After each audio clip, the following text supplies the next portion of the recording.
Tapi ketika kontak tembak ya harus timbul narui tempurnya prajurit, harus muncul. Nah, makanya harus siaga tempur. Nah, untuk itu lebih baik Egyanus, masyarakat saya di Papua tidak usah bunuh-bunuhan. Mari kita bangun, karena sudah kasih provinsi.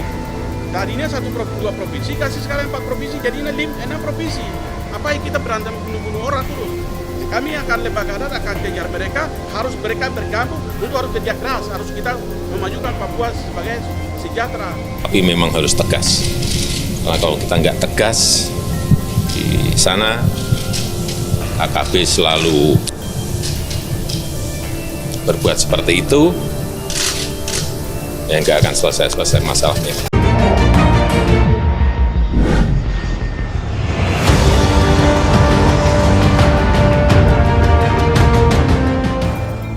Lumpuhkan KKB Papua, Jenderal Bintang 2 kirim 450 prajurit TNI, sebut ini tugas negara.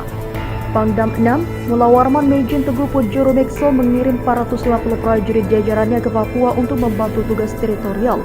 Ratusan pasukan TNI itu dari Satuan Batalion Infanteri Raider 600 Modang, Kalimantan Timur. Para prajurit TNI yang berangkat didampingi oleh keluarganya masing-masing.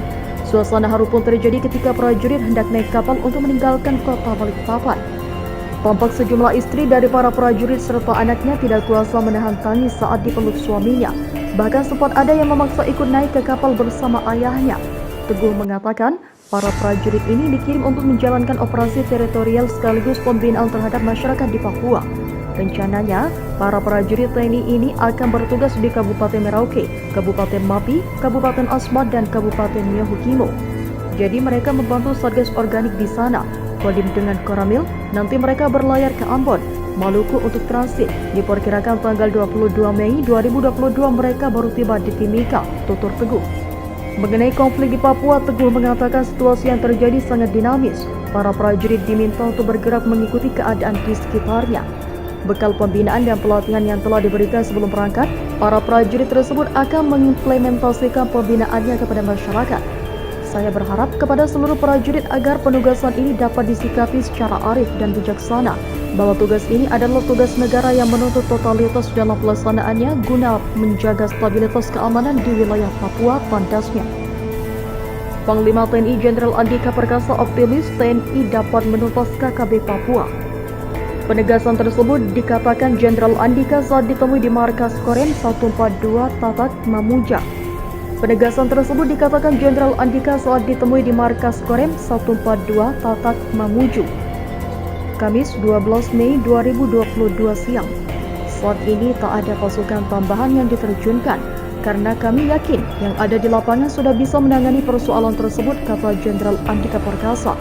Menurutnya, pasukan teritorial saat ini cukup dalam menangani teror yang dilakukan KKB tersebut, sehingga tak perlu ada tambahan pasukan. Justru upaya ditempuh saat ini, langkah jangka panjang dalam meredam kelompok bersenjata itu, hak asasi manusia menjadi hambatan dalam penanganannya. Kami terus berupaya menangani kasus tersebut dengan cara-cara kami yang mengedepankan nilai-nilai kemanusiaan, ungkap dia. Walaupun dari kelompok bersenjata tidak menunjukkan nilai kemanusiaan, tapi kita tidak boleh terpancing, lanjutnya. Dikatakan langkah yang saat ini ditempuh ialah terus menangani kasus itu secara hukum dan prosedural. Tentunya tetap mengedepankan nilai-nilai kemanusiaan atau hak asasi manusia yang dijunjung tinggi. Hanya dalam hitungan menit, markas KKB paling tersembunyi di hutan Papua hancur dihantam TNI Polri. Aparat TNI Polri di tanah Papua kembali memperlihatkan kebolehannya dalam operasi penumpasan kelompok kriminal bersenjata atau KKB di daerah bergolak itu. Hanya dalam hitungan menit, markas KKB yang paling tersembunyi di tengah hutan, di bumi cendrawasih itu, hancur lebur disikat prajurit TNI Polri. Peristiwa heroik tersebut kini viral di media sosial, bahwa sesungguhnya tak sulit bagi prajurit TNI Polri membumi hanguskan kelompok separatis dari NKRI atau Negara Kesatuan Republik Indonesia. Aparat terlatih kebanggaan NKRI tersebut sebenarnya sangat mudah menumpas kelompok kriminal bersenjata di tanah air Papua itu. Akan tetapi karena berbagai pertimbangan bahwa anggota KKB adalah bagian dari sesama saudara warga Indonesia, maka prajurit TNI Polri tak rela menghabisi kelompok pengacau tersebut. TNI Polri baru mengambil tindakan tegas terukur apabila ada kekejaman yang dilakukan kelompok pengacau tersebut kepada masyarakat atau kepada aparat bangsa. TNI Polri baru mengambil tindakan tegas terukur. apabila ada kekejaman yang dilakukan kelompok pengacau tersebut kepada masyarakat atau kepada aparat bersenjata. Demikian punya dalam hal pembumi hangusan markas KKB yang paling tersembunyi di balik hutan rimba di daerah bergolak itu. Markas KKB itu dihancur leburkan karena dari tempat itulah anggota KKB diperintahkan untuk melakukan berbagai tindakan kejam terhadap warga sipil yang ada di tanah Papua. Dari video yang viral di media sosial, tampak jelas berapa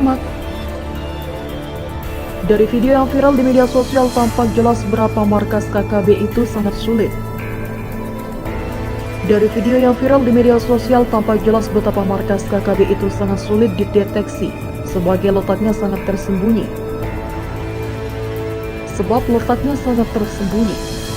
Meski tak disebutkan di mana letak markas KKB yang menjadi sasaran prajurit TNI Polri itu, namun dari posisinya memang susah untuk ditembusi. Dari udara misalnya, markas KKB itu tertutup perimpunan pepohonan berdaun lebat yang tumbuh subur di daerah tersebut. Sementara di darat, akses dari dan markas tersebut praktis tidak terlihat sama sekali. Pasalnya tak satu jejak pun yang tertinggal pada alur keluar masuk markas. Bahkan akses dari dan ke tempat persembunyian itu praktis tak bisa dilihat secara kasat mata. Apalagi markas tersebut letaknya di ketinggian dan dikelilingi oleh barisan bukit dengan lembah dan ngerai yang sangat sulit dilalui. Belum lagi kelompok separatis itu membuat semacam pos mata-mata pada sejumlah titik yang mengelilingi markas tersebut. Alhasil, selama ini markas KKB itu tak diketahui sama sekali. Padahal jarak dari pos keamanan yang ditempati TNI Polri hanya terpaut kurang lebih 20 km jauhnya. Ditambah dengan medan Papua yang teramat berat, hingga keberadaan markas KKB itu belum ditembusi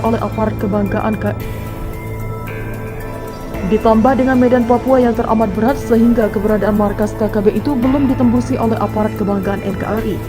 Namun bukan prajurit TNI Polri namanya, kalau hal yang tersembunyi itu tak dapat dibongkar oleh aparat terdidik dan terlatih milik Indonesia.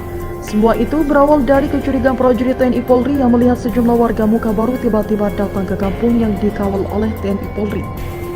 Mulanya kedatangan warga muka baru itu disambut dengan baik oleh TNI Polri, apalagi mereka tak memperlihatkan gelagat seperti diperlihatkan anggota KKB lain.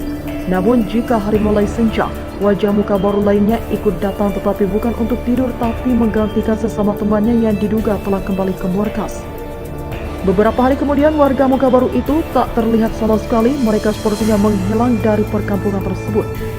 Setelah dilakukan penyelidikan barulah terungkap bahwa warga muka baru itu adalah anggota KKB yang datang meminta bantuan bahan makanan.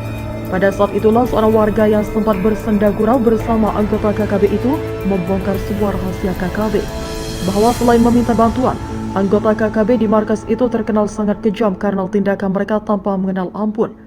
Dari video yang viral itu terungkap pula fakta bahwa warga itu menunjukkan markas KKB yang paling tersembunyi. Untuk menjangkaunya, kata pria itu hanya bisa dengan bantuan helikopter sebab lokasinya di ketinggian dengan medan yang amat berat.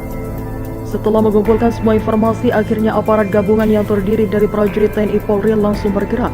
Aparat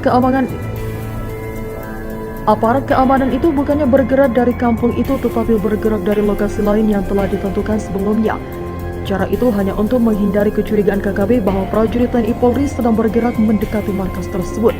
Makanya ketika hari mulai senja, sejumlah prajurit di pos keamanan itu bergerak keluar dari kampung itu.